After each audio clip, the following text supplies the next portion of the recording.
What's going on, guys? My name is Justin Scholl with ArctiCAD, and today I wanted to make a video talking about the ArctiCAD GA and a lot of common questions that I've seen posted online. The first thing that I want to talk about is powering the device. I've seen a lot of posts about people that are struggling to power their device on. The first thing you should know is that the only way to turn on the display is with the vehicle powered. Now, once the vehicle is powered on, you do have the option to change the screen timeout from 30 seconds to 30 minutes. The next thing I want to talk about is people that are powering the device via the USB-C port. So located by the hood harness, there is a USB-C connector. You can use this port to power on the display. However, there's a couple things you need to know. The first thing is the wattage of the charger that you're using. We recommend using a 10-watt charger, and we also recommend using the short USB-C cord that was provided with the device.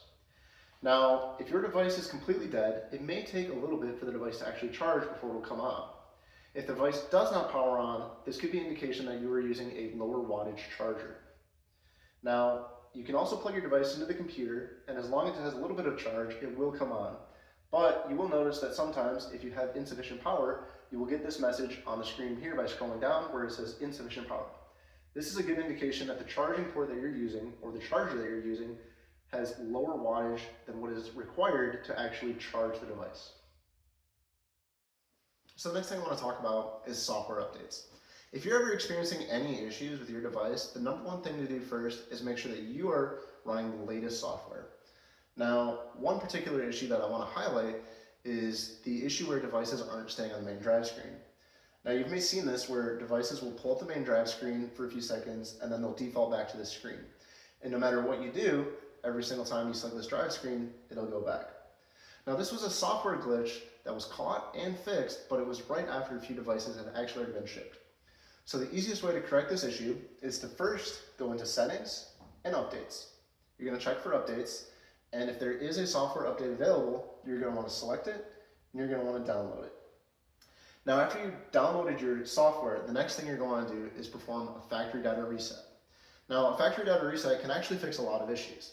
If your device is not connecting to USB, or your device is still experiencing issues after a software update, the best thing to do is to do a factory data reset. Now, to do a factory data reset, you're going to go to Settings, Personal, Device Reset, Erase All Data, Factory Reset. Now, the good thing to note is that this will erase previously paired phones, unsaved tracks, and anything that's not linked to your Garmin account. Now, if you're performing this step and the vehicle is powered off, see that the ArctiCAD logo is missing, and if you look at the top here, you'll see that your profile is actually a side-by-side. Now, no worries, because all you need to do is start your vehicle and let it do its thing. The next thing I want to talk about is how to change the units. Now, whether you want to go from kilometers per hour to miles per hour, or from Fahrenheit to Celsius, there's two places that you need to do this. First thing you want to do is you want to go to Settings, and you want to scroll down to Map Display. In Map Display, you're going to want to scroll down until you see Units. This is going to allow you to change from miles to kilometers. Now, what this is going to do is it's going to change your main readout from miles to kilometers.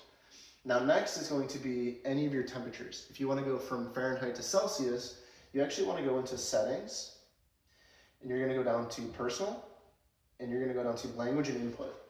Here, you're actually going to select a language that has the units that you would like. You're going to hit Add a Language, and if we want to go from Fahrenheit to Celsius, we're actually going to go all the way down to English, and we're going to say something like Canada. Now, what you can do is you're going to drag this up to number 1, and you can actually delete anything else that you don't want.